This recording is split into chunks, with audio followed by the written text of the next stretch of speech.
My name is Stacey Broadwell. I'm going to be your host today for the job search like a recruiter. This is part 2, and if you missed part 1, we have it on our YouTube channel.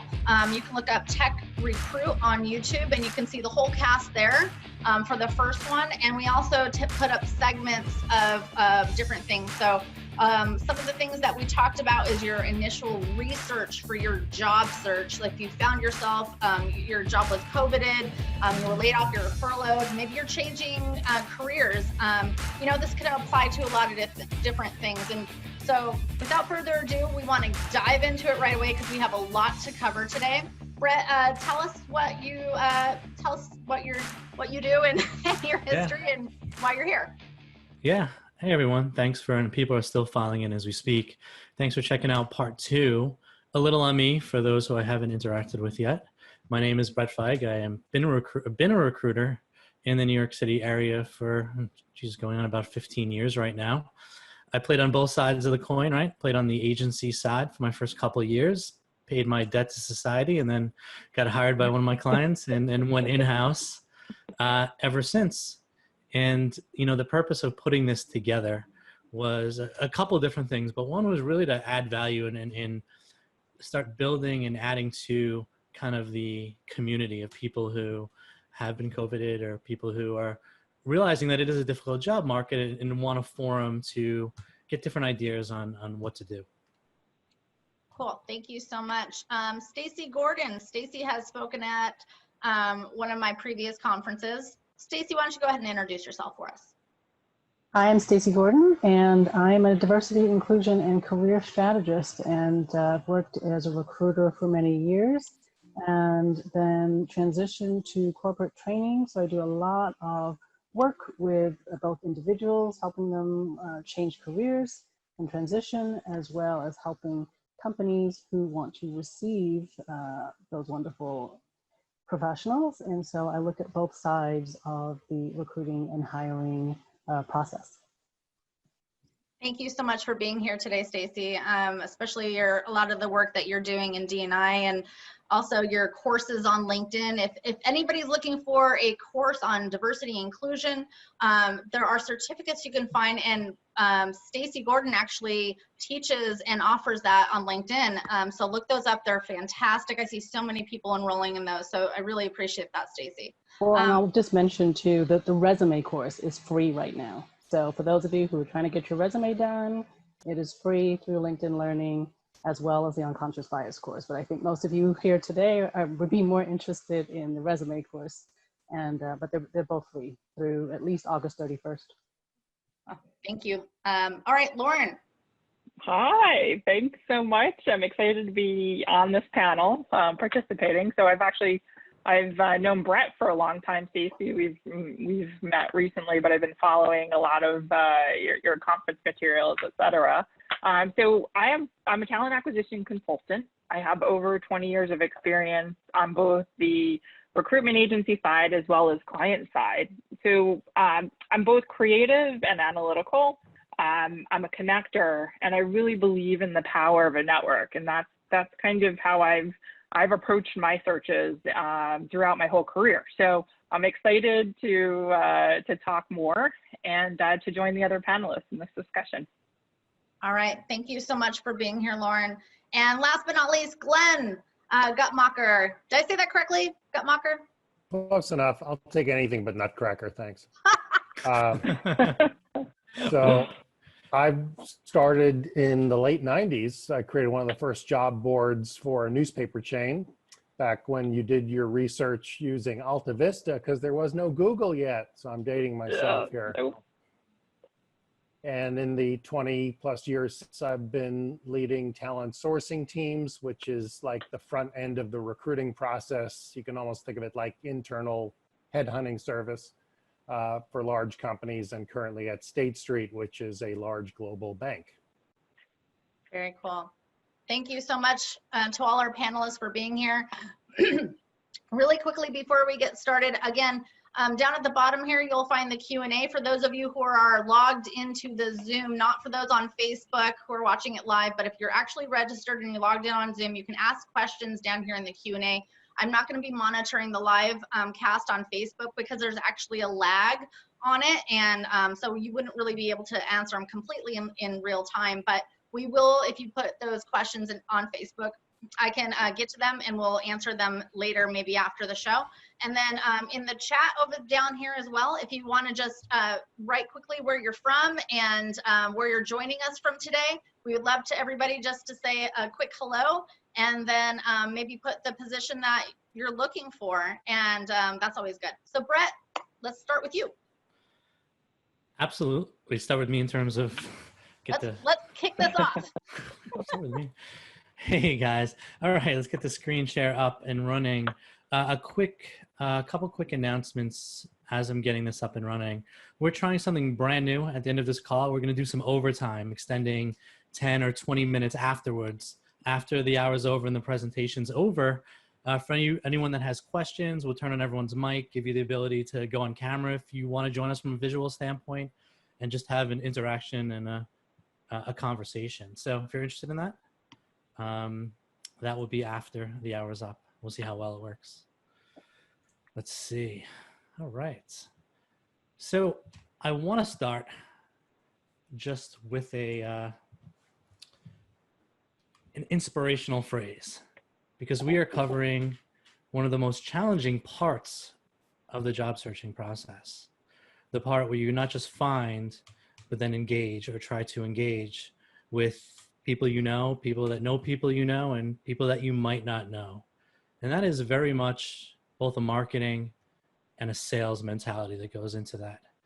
And in this market, you kind of need to adapt sort of an outlook where it takes 20 no's to get to a yes. I forget what the old sales slogan is, but sort of keeping that in the back of your mind. And I'll repeat this, even though I said it on the last webinar, that it is probably one of the most challenging markets any of us have ever seen, or going back even before, even including when the subprime mortgage dropped out, and that was a pretty bad time. And there's been a flux of really good talent, including everyone on this call, that sort of flooded the market, taking it from a candidate-driven to really a client-driven, a company-driven sort of marketplace. And that means that for anyone that was ever in job searching before, you remember a lot easy times, where it only took a couple of emails, a couple of outreach, and now you're going to be facing a little bit more of an uphill challenge, and that's doable. And that's why we're here to kind of discuss some of those techniques. But if you consider every no just a learning situation, or just one less no before you get to a yes sort of mentality, it makes everything a lot better. So for those that weren't here last time, just to bring everyone up to speed, we really focused on the reactionary part of the job search process. We talked about finding jobs and allowing jobs to find you. We talked about automation in terms of getting a lot of that delivered to you automatically. And when we left off is we had started to get into more of the proactive approach, right? So proactive meaning you found out about a job. Maybe you saw a job post or you got a lead or whatever the case is. What are the steps that you're going to take other than clicking the apply button, right? What are the steps you're going to take to go from I see this job to someone on the phone chatting to you, or hopefully inviting you in for an interview and hiring you and all those sort of good things. And that is really comes down to kind of really two different things. You could even argue three. It's the sort of preparation, the research, and the engagement piece. And how you go about those two things really makes a big difference in the outcome that you're going to receive, in your ability to separate yourself from the pack. Because, right now there's a lot of people that are just clicking apply. We got to be a little bit smarter about it. So that's what we're going to take off. And that's where this is really going to come into play. Now, I'm going to be taking down and putting up my presentation throughout this presentation so that it doesn't clog the screen, that it could be more of you could see all of us and see not just the person speaking, but the other panelists. So you'll see that going on. So I'm going to start here. First three moves. I've always thought that the first three moves, however you approach anything in life, is pretty key to sort of the mentality you take and sort of how you're sort of taking a task and sort of breaking it down. So I'm going to throw a question to get all the panelists warmed up here. And here's the situation. let's say you stumble upon, you're looking for a role. Now, most people on this call are recruiters, but in this case, it doesn't make a difference. You find that role posted online. Even better, it was posted an hour ago. So now you sort of have now you sort of have a decision to make. How what are those first 3 moves you're going to take right off the bat? And it could be as broad or as specific as you want. We'll start with Glenn, since he's at the bottom of my screen working up. Sure. So just because it's a recently posted job doesn't mean that it's not been an opportunity that people have been aware of for a long time. So usually it's because there is no great internal person for that role. So the good news is they want external candidates. The bad news is now that it's public, there's 1,000 applicants who are going to be applying for that job. So how do you get yourself to the top of the pile? My feeling is you need someone on the inside who can not necessarily endorse you, but at least say, hey, take a look at this candidate. So you need to find somebody on the inside who is likely to forward you in that way.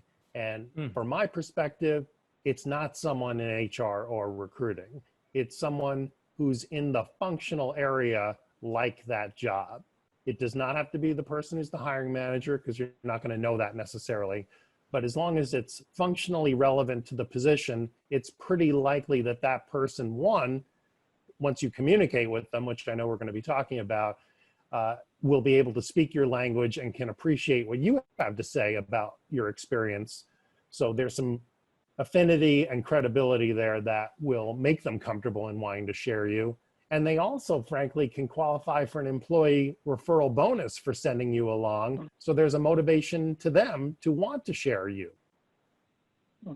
Interesting.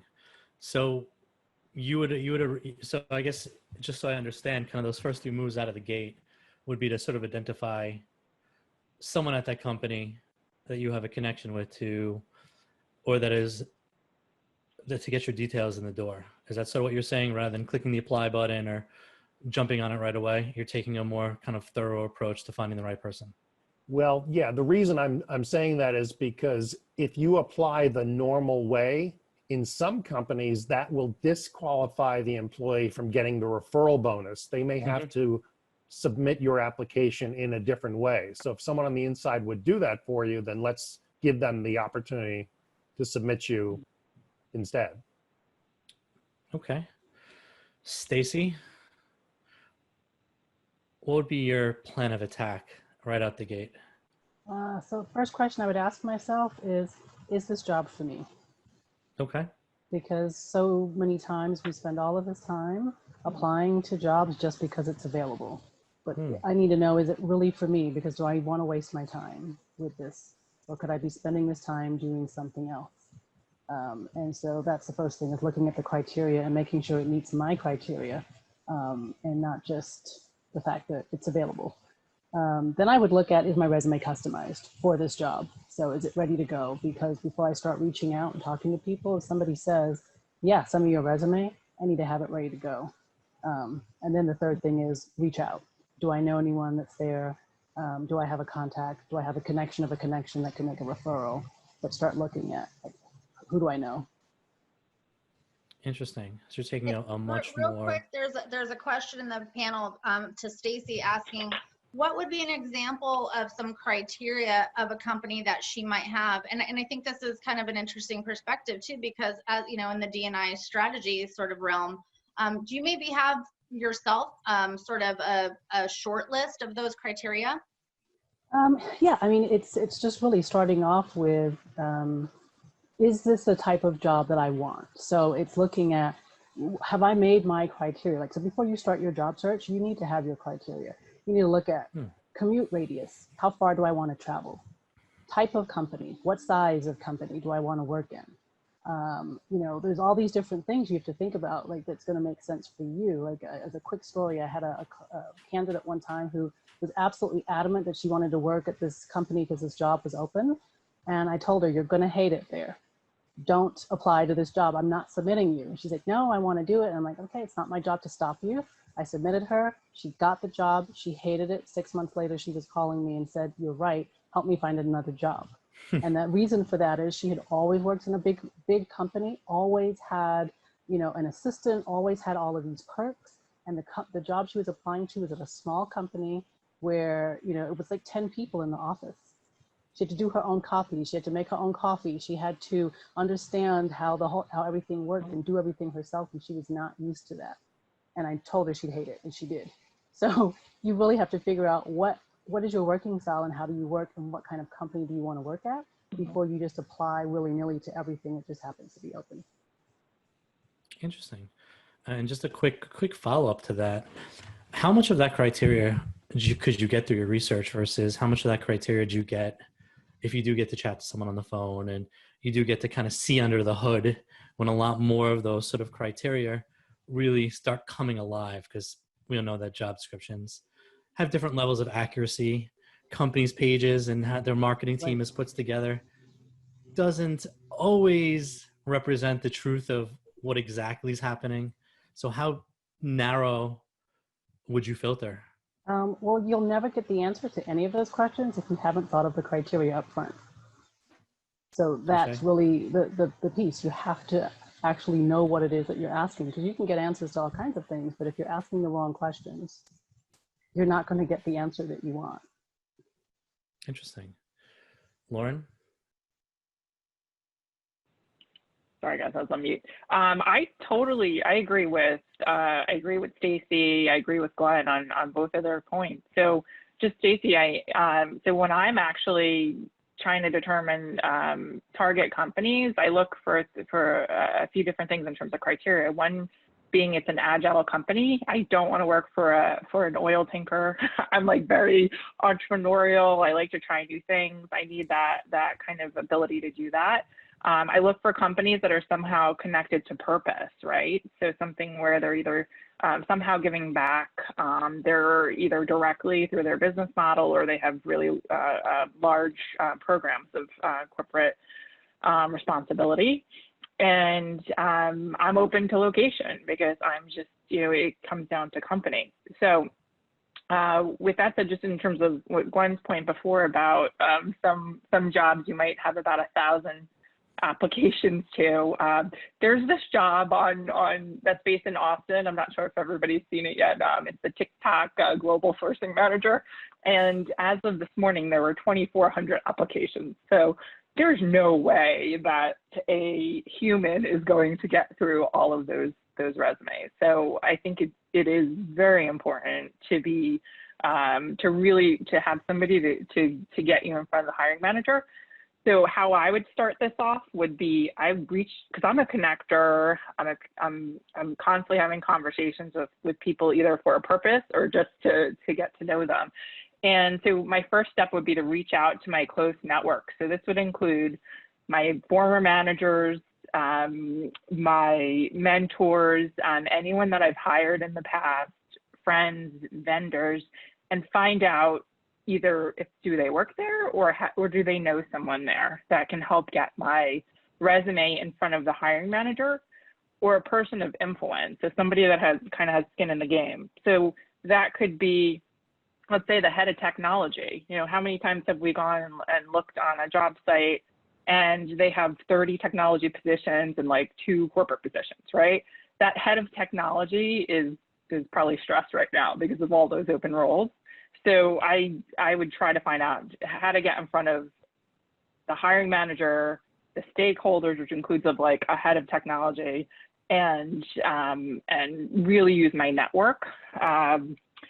Give them an action item, give them some direction, like, can you connect me with the hiring manager? Copy me in on the email with your resume so that you can follow up and it doesn't go into kind of a black hole. Interesting. Okay.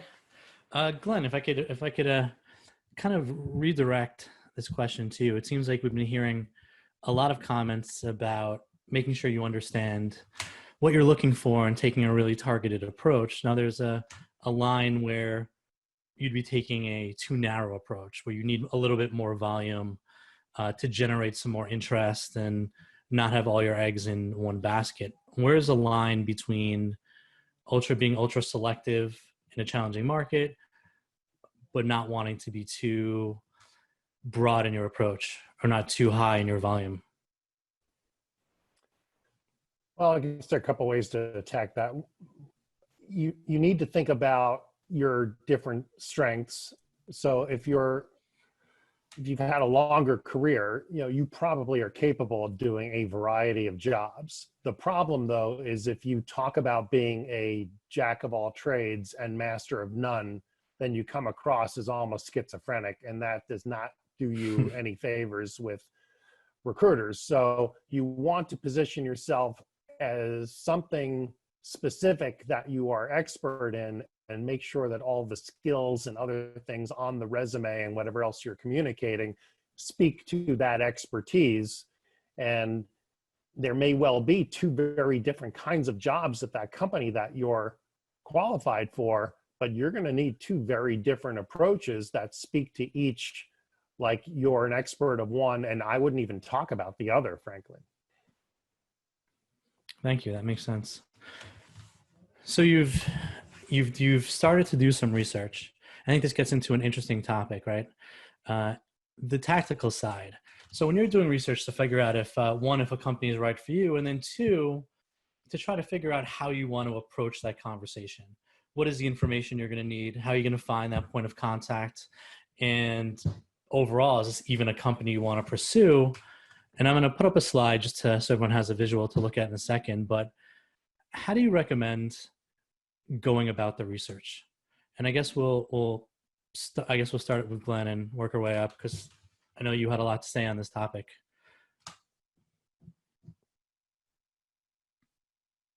Glen, you're muted.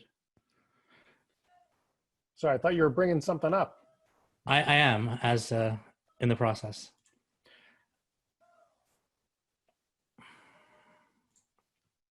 So from a research standpoint, here are some ideas we put together that I find really helpful, both in researching for jobs, but also learning about the companies, learning about some of the things they stand for, and the people that work there.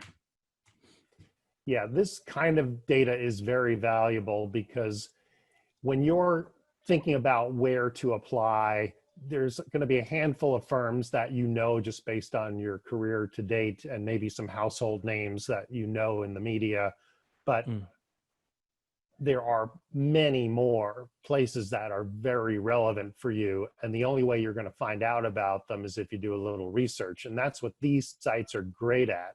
You can put in an industry niche. I'm not just talking broad like financial services, but really narrow like asset management. And then you start to see these niche players in certain geographies at certain company sizes with certain levels of funding. You can really target well and uncover some great employers to go after that most candidates may not be. Interesting. Now, just to give some context on the slide, so these are all sites that have a number of different functionalities. Glen mentioned the research part, finding companies that you don't even know exist or ones that might fit exactly what you're looking for. But a lot of them also give you some key information around, has that company raised some capital?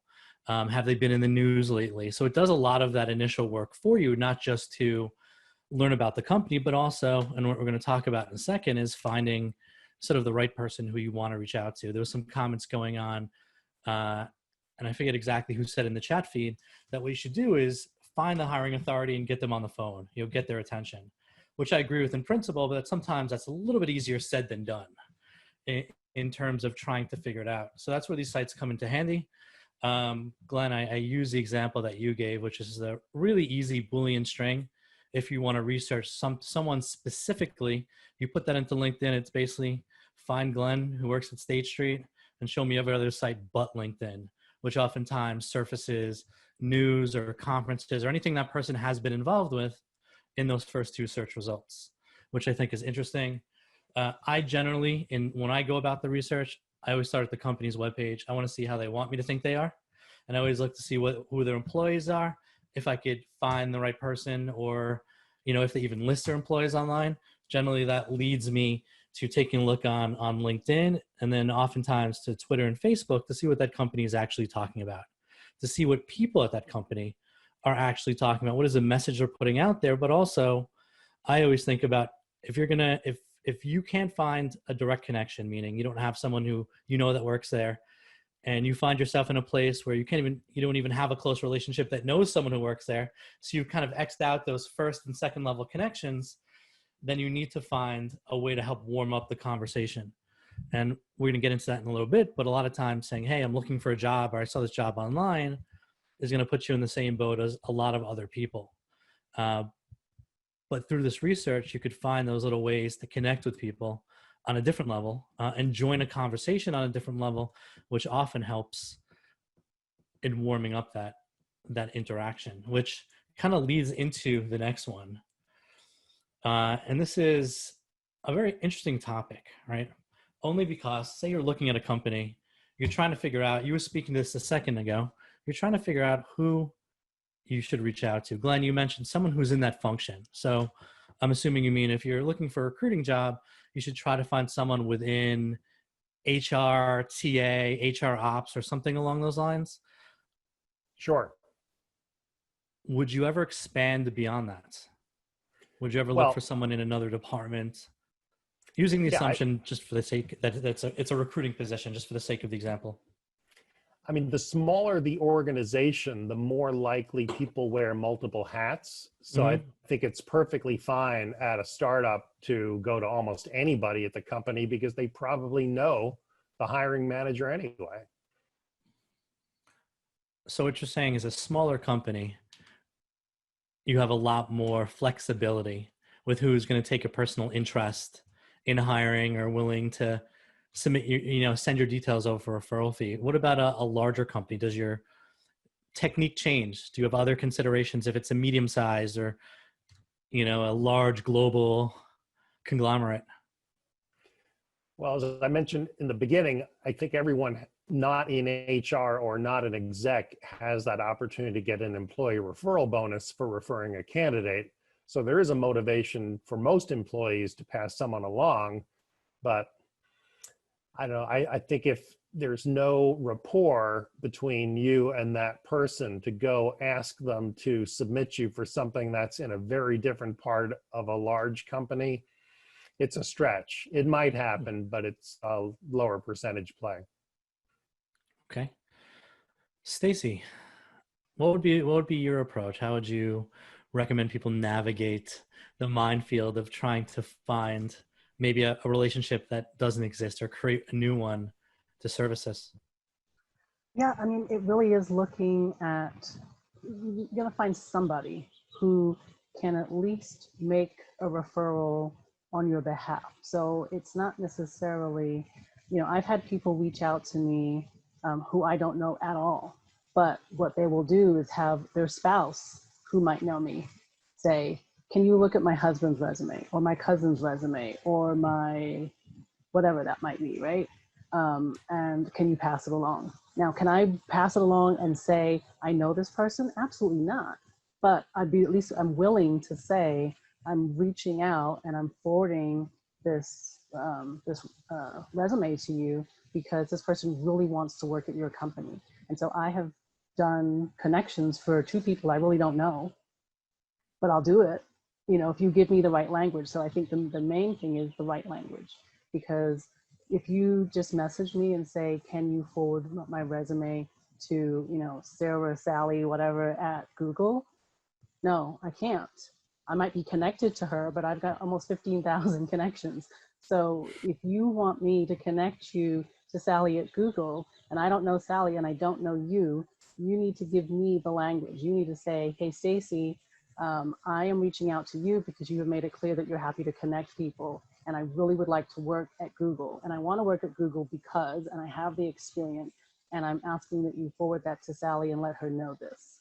Great. Now I can say, hey, Sally, Bret is really interested in working at Google. And Bret has X amount of years, and no, I don't know him personally, but I am connected to you. And that's the purpose of LinkedIn. So I'm forwarding you this person's resume because they don't have a way to get there any other way. Interesting. So it's almost they need to be able to articulate to you that you're someone that's at least worth putting your name and your reputation behind forwarding a resume, other than just, hey, a blanket email, you're connected, could you send my resume? They almost have to start building a relationship with you and provide you with a good reason. I don't need to have the relationship, but what I need to do is have a reason. If you don't know why you want to work there, I sure as hell don't. So please don't email me and ask me to forward your resume when you've given me nothing to help along the way, right? Like, you have to build out the case and I can forward the case. But I get those all the time where people go, oh, can you connect me to so-and-so? You haven't given me any reason. Like, why am I going to reach that person? Because they're going to look at me and go, who is this person? And I need to be able to say, I don't know them at all, but here's their body of work. I am forwarding you their body of work. Interesting. What if you're working with someone who just doesn't have even that second level of connection? They don't have a Stacey to go to who's connected to someone at the company they want to work for, and they need to take more of a cold approach, which a lot of times could be a little bit daunting because you don't know the person, you're not even connected with them. Right. Is there kind of a sequence or steps that you sort of recommend people that have come to you in that sort of situation? I would say do the same thing. I tell people, look, LinkedIn, yeah, it might be, I don't even know what it costs right now for a month of pro access, right? But is a month of pro access worth what you're trying to do, right? You're trying to get this job search done. So figure out all the people you need to talk to, get them all ready. So in that month, you might put down $60 or whatever it is, but then you make sure you can do in-mails, right? And you can send out these in-mails to people. And it's the same conversation. I know that you don't know me, but you were connected at a job that I really want to work at. Now, why do you want to work there? Tell the person why, because you and, as Loryn said, 2,400 other people want to apply to this job at TikTok. What makes you special? Why should I take the time to look at this? So you have to be able to articulate that. And if you articulate that, right, you need to look at the job description and say, what are they asking for in this job description? What kind of person are they looking for? What is the problem that they want solved? And can I solve it? And then let me tell them I can solve it in the first couple of lines. Because then they don't care who you are, they care that you can solve their problem. So you have to understand first what the problem is you're trying to, that they want to solve. How do they even go about trying to figure that out? I think Loryn wants to. Oh, I'm sorry. Loryn, go ahead. I'm gonna jump in. I'm gonna jump in on that, because going back to just my technology example before. So if you're following a company, you're researching a company, and you see a whole bunch of technology jobs, so I'm just using that example, or a whole bunch of some sort of category jobs that just opened up, that could be a pain point. They need to fill those jobs. So it's like kind of coming up with, creating your value, like Stacey's talking about, and again, what problem are they solve? It's like, what are you bringing? What value are you adding, and why are they going to talk to you? Interesting. So if you're not in recruiting, really the same message applies. You're just going to have to do a little bit more research using some of those sites we recommended to try to ascertain, what this company or this organization's challenges likely are. So you can kind of put those skills in those skills at the forefront, I would say. Well, and someone made the comment, so I want to address this in here too, that, what would you do if there's no LinkedIn? So I think that's a really good question, right? And what I've always, you have to know the industry. So this is where it goes back to research, right? You have to know where you're looking. So if I was looking for a job in financial services, which I used to do back in the day, you know what I would do? I would fax my resume to the person, because you know what? They still have fax machines, and that fax will land on their desk. So would I fax my resume to Snapchat? No, they probably don't have a fax number. But am I going to fax my resume to a financial services company, to an insurance company, to a law firm? Maybe, right? Like, these are the kinds of things you have to do. Am I going to mail it, right? And then you have to take the approach of, how worth it is it? Do I really want this job? How much effort do I have to put into it? So how many jobs am I going to take the above and beyond approach to, right? And the only way you're going to know what those jobs that you're going to spend that time doing that for is if you know which job makes the most sense for you, so that, and which one is more likely for you to get, and which one is going to actually be best for you once you work there, right? So once you have, that's why it goes back to your criteria. You got to know what your criteria is and know what are the top 10 of all of these that I really want. Okay, those I'm going to go above and beyond. I'm going to fax, I'm going to mail, I'm going to call, I'm going to go on LinkedIn, I'm going to find their cousin's brother's mother's sister, right? Because it's worth it to me. But you're Spend not more going of to your know time that on less if roles. you don't know. Yeah. Would you ever send a text to try to get someone's attention? Say they're not responding to your faxes, they're not responding to your LinkedIn messages, everything has... I would not, but you know what? My 16-year-old daughter applied for a job by text. But again, this was a local place next door. She went in, they had a sign in the door saying that they were looking for a job to fill a role. She went in and talked to them, and then the manager texted her. And I was like, sent you a text? Like, you're doing this by text? And I was like, what? Who does this? So, I mean, I'm showing my age with that, right? So I think it depends. Again, you have to know your audience. Mm-hmm. Are you going to text the VP of technology at Prudential? Probably not. Are you going to text the office manager in a smaller company who maybe might be open to that? Maybe. It just depends. But you've got to make that determination. You cannot view a blanket catch-all approach in your job search. No, that makes sense. And to your fax point, I think it's about being different. It's about doing something that the other candidates aren't. And I actually take the position that you should try texting. Obviously know your audience and know who would be receptive to it, but in many times they can't hire you any less than they are right now. So if everything else isn't working, send a text. I'd say stop at that one text. If you don't get a response from that, don't continue to hound them on text, because that could cross a line.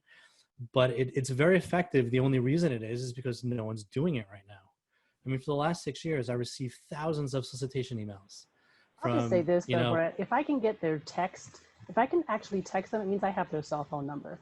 So why wouldn't I call and leave a message that would actually be professional and would get my point across versus sending a text?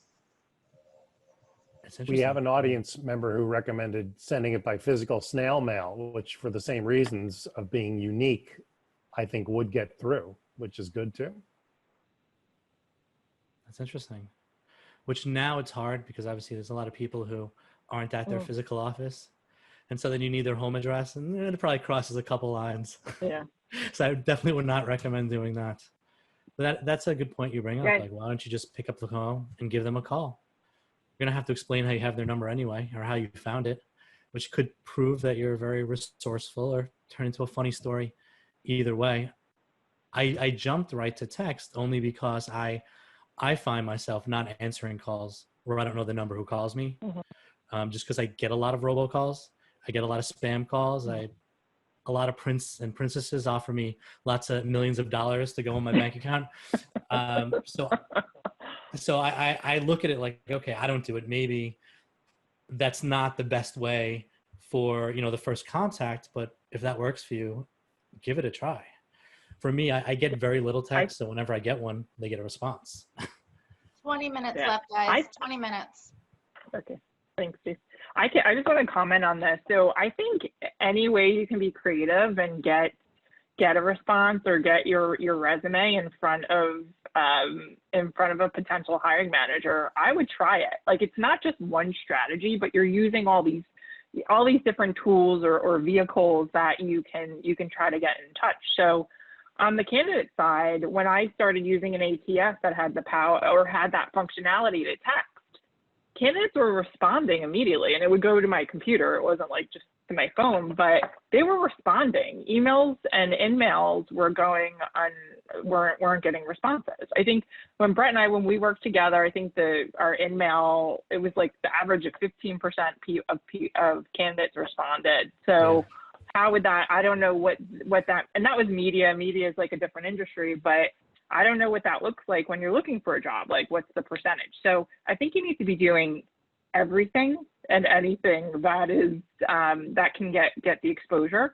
with texting, I'm getting texts from more progressive like brands, right? So Ruggable, DTC brand comes out, they text me every now and then because I bought a rug, right? So they're like, oh, you ready to see our season collection? Click here, and it takes you right to their new season collection. Why can't you say looking for looking for a media recruiter? I'm available next week. Here's a link to my resume. I don't know, try anything that can get you exposure, because marketers are doing this. So it could be another, again, depending on your audience. If you're texting it to someone who's kind of not receptive to that, they may not respond, but somebody else might in a different kind of company.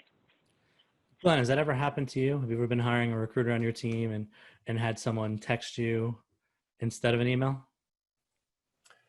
I've gotten texts, but it's never their first approach. I've usually gotten some other mode of outreach before, but my mobile number is actually on my LinkedIn profile, so it will happen.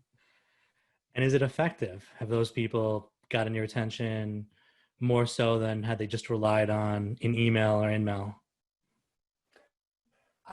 I don't have a bias really mode versus other. I'm just happy that they're being proactive, frankly. Okay. Interesting. So now that we brought it up, and I know we're down to 20 minutes, and I do want to spend the last 10 or 15 minutes talking about messaging, which I think is really important. Stacey, you brought that up when you were talking about knowing your audience. And I think that carries over, to a multiple when you figure out how you're going to craft the messaging, long or short, how you're going to sell yourself, if that person is going to read a novel or something short. And I think we're going to talk about that in a second. But since we are bringing it up, I did want to share a quick screen with everyone in terms of different tools that you could use to find the contact details that I like. There's a million of them out there. So let me just get this up real quick. Cool. So there's a variety of tools. What I want to do is share the ones that I'm currently using right now. And why am I using these? Because they're free and I haven't reached my limit yet. And when I reach my limit, I'll move on to something else. But if you use Chrome, they're really easy. And these are great for finding work email addresses, right? Hunter does it pretty much automatically and shows you where it found that sort of email pattern. Swordfish is now doing it for free just with work emails, kind of their COVID deals. Or if none of that works, you could use the old classic Google string where you just encase everything in quotes and do email, asterisk, space, asterisk, and then @ and whatever their domain name is. Usually that's enough to get you somewhere where it mentions an email pattern, and generally you get it. It's either first dot last or first name @, but it'll give you an idea of who to reach out to. The other thing that I just wanted to share, because I think it pairs pretty closely together, is taking some of that administrative work off some of your responses by automating some of your follow-up. There's 3 main companies, there's a million companies that do it. The ones that I've tried, and they all offer free trials, are Sales Handy, Replyify, and Lemlist I haven't tried yet, but it's getting a lot of interesting reviews because it allows you to customize pictures, so the picture of their name on it, which I think is kind of cool, especially if you're doing it for more than one, but I haven't played around with it. Where I find this easy is not in terms of crafting an email, because I do tend to, and we'll talk about this in a second, try to personalize my messaging. I don't want it to sound cookie cutter. Where I find this really helpful is you can set up a kind of a chain of events, a drip feed almost, for responses, and say, okay, anyone who I BCC with this address, respond back to my original email, if they don't respond to me within a week, and you could set up 2 or 3 drips like that, which is really helpful, especially if you get creative with it, because then you don't have to worry about following up or the administrative work of figuring out who hasn't responded back to me, and do I want to try another step? So that saved me a bunch of time, and I just wanted to share that.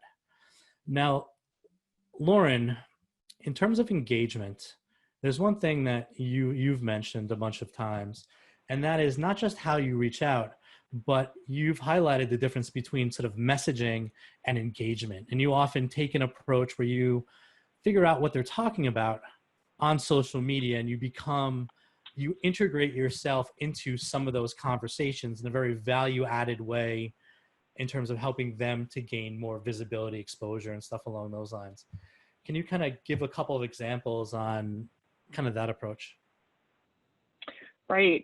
So I'm on LinkedIn a lot, just really consuming a lot of the content there. My last role, I was in a executive recruitment / business development role. So I really need to know what's going on in the industry. So what I would do is I would connect with any leaders. I mean, if somebody was at a company, it was a leader, a CEO, or a senior level person, I would try to connect with them on LinkedIn.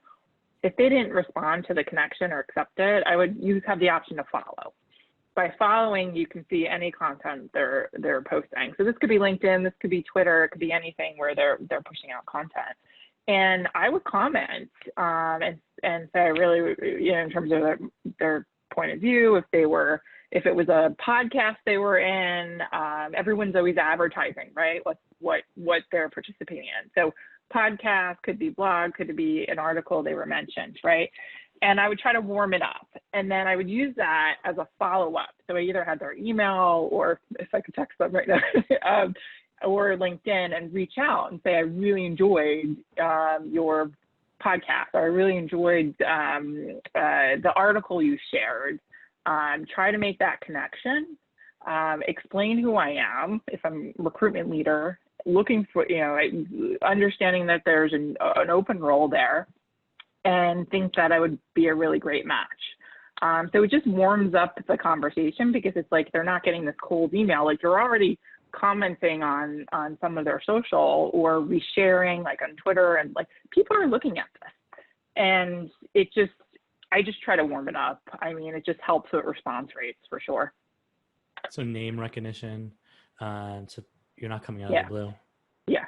That's awesome. And then what's interesting, I was commenting on, I forgot which one it was, but I was commenting on it, and another head of talent acquisition saw me comment on it, and then reached out to me about a potential job with her team. So she said other people are watching the comments too. So I was like, oh wow, I got an opportunity out of this, and I wasn't even targeting that particular company. That's great. Have you ever tried interacting on some of the other social medias, or trying to find their Spotify playlist or anything along those lines? Or is it mainly kind of Twitter, LinkedIn, Facebook as like the power three? I think that's a great point on Spotify. I haven't done it because I'm actually on my dad's. So he yells at me for like changing. Yeah, I'm on my dad's account, and he kind of yells at me for changing his playlist around. But I think it's very appropriate for certain positions and certain based on where you are in your career. I think Spotify is definitely great. And Facebook nobody really uses Facebook anymore, do they? But you can, sometimes they'll be, actually, if you search, sometimes people put their companies, but it's not as popular. But you could still find out a lot of good information in there if people put it. It's popular with an older generation, I think, is what the stats are currently saying. Let's talk a little bit about outreach. Let's assume you've kind of identified the companies you want, or found a job ad or something along those lines. You've done research like Stacey recommended. And these are the companies that really fit, or at least, from as much as you could determine, they fit what you're looking for. You want to spend your time in trying to get in the door. You've considered all the different channels, maybe put into a bit of a strategy in place on how you wanted to approach it. Tell me about the messaging.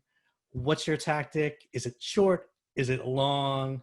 Do you include your resume at first, or are you kind of having a conversation that you want to engage and, waiting for a later response to then send your resume? And I guess we'll start with Stacey, because I really liked her approach. So I'm dating myself when I say this, but the snail mail approach has always been the way that I would try to get noticed. And it has worked. I do not do it often, but when I do it, it's because I really want the job. And every time that I've done it, I've gotten a response. So, but what I new is old and old is new. Yeah, but I normally won't send just a regular, 8.5 by 11, folded envelope, right? I'll send out a big vanilla envelope. So that gets people's attention as well. Like, I'm not just sending a regular letter. So a giant piece of oak tag and poster board. It's like yeah, that big. like if you're gonna do it, go big, right? Like, so I think that you really have to take the time to figure out, who am I trying to get a hold of, and do I want their attention? And then be honest about what it is that you're trying to do. Like, why do you want to work for this company? What do you think you're going to bring to the organization?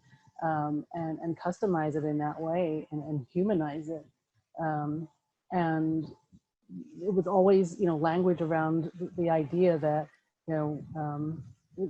a couple of times I've done it, it's either been because there was no job available, but I knew I really wanted to work there. And so I think in current times, that's probably not the best approach, because everyone needs a job right now, right? But that's a great tactic for when it's just like, hey, I really want to work at this company. I've got time. I'm going to send out something. But right now, if it's like, I really want to work there, and I know that there were job openings, and this is, what I want, then yes, the language needs to state upfront why you're contacting them specifically, like why you chose them and why they should choose you is really, to me, the top two things that need to be stated. Understood. Glenn, what would be your recommendation on the approach that someone would take? Let's make it a little bit more specific. Just let's say it's a manager level role, recruiting in let's say a medium sized company. So like 200, 300, something along those lines. 5 minutes, guys. 5 minutes. Yeah, I think you want to position, well, you could do what Stacey's saying and talk about yourself and your goal. My initial goal, though, is to get some direct contact info for them, because I want to be able to carry the conversation on outside of something like LinkedIn. So if they will accept my connection request, then I've got that contact info 99% of the time. So I try to pick something that's a bit more personal, or at least some kind of professional detail that should resonate for them, to show that I read their blog or saw their piece of code. Well, you're talking recruiting, so that may not be as relevant, but did they speak at a conference? I mean, there's usually some online footprint out there for them besides LinkedIn, and we put that search string earlier in the chat thread. You'll find some icebreaker data point about them that will help you stand out versus all the other people that are hitting them up to be their connection on LinkedIn.